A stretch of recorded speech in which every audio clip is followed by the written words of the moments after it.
maamulka iyo cuqaasha degmada Garadag ayaa ka qayb galay munaasabad lagu sabootay dhaqaatiir muddo 4 casho ah ka howlgelayay degmada Garadag iyo tuulooyinkeeda isla markaana ku bixinayay daawooyin iyo shaybaar bilaash ah oo daawiyay dadka badan ku dhaqaatiirtan oo ka kala socday wasaaradda caafimaadka ururka dhaqaatiirta iyo ururka shaybaarayaasha iyo ururka hadaf ayaa kala ahaa Dr. Nasr Yusuf Ahmed Dr. Farxaan Nasir Ismaaciil iyo Dr. Ahmed Maxamed Ciise iyo Dr. Cabdullaahi Maxamed Cabdi isla markaana ka kala yimi magaalada Burco iyo Hargeysa ugu horeyn waxa munaasabada ka hadlay maamulaha wasaaradda caafimaadka ee degmada Garadag Maxamed Saciid Ismaaciil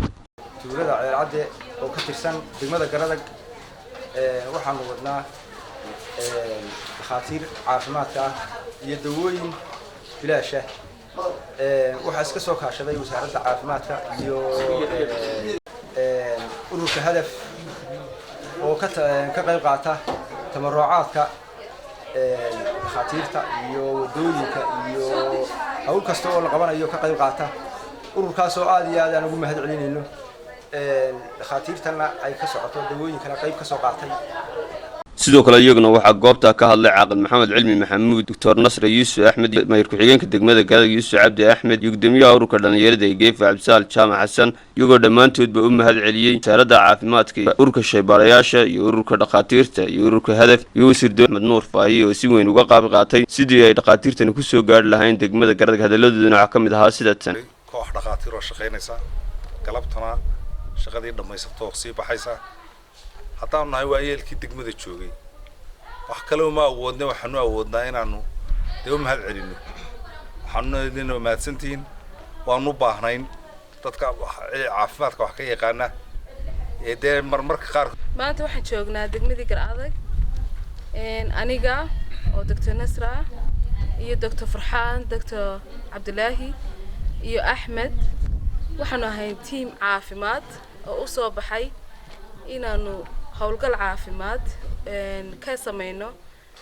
gobolada durugsan meelaha aan caafimaadku gaadhin inta badan ay ku jirto degmada Garadag iyo tuulooyinka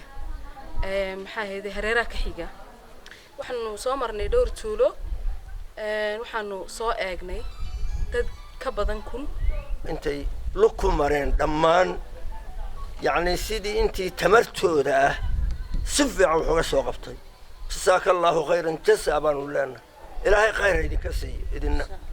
أنا أدي عاد بانو هنقينا هدام لا ماملكي دقمة وضياشي تي gabagabadina waxaa munaasabadan soo afmeeray maayirka degmada Garadag Mudane Faarax Aadan Ciise hadaladiisina waxa kamid ahaa sidatan abaara ka dhaceen dhulka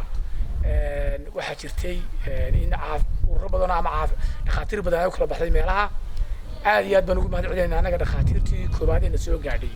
intii ay jiraaladu ka dhaceen dhulka weeyaan waxay daweeyeen sida sheegeen dadka badan kun qof walina baahida way jirtaa waxa ay sheegeen ama ay ka sheekeeyeen arinta dhibaatada ay caafimaad darradu leedahay runtii dhaqaatiirtan ayaa tuulooyinka ay ka howlgaleen waxaa kamid ahaa tuulada Farogul iyo Ceelcadde waa madar sare muqbaahiyaha qaranka Jamhuuriyadda Soomaaliland Garadag